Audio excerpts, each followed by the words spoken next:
Star জলসার জনপ্রিয় ধারাবাহিকের মধ্যে একটি হলো লাভ বিয়ে আজকাল। কিছুদিন আগে এই ধারাবাহিকের প্রধান নায়িকার মুখ বদল হয়েছে।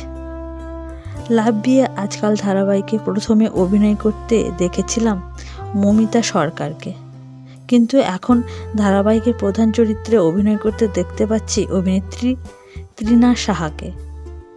এখন ধারাবাহিকে দেখতে পাচ্ছি ওম শ্রাবণের বিয়ে হয়েছে, কিন্তু এরপরেই ধারাবাহিকের নতুন ট্র্যাক হতে চলেছে।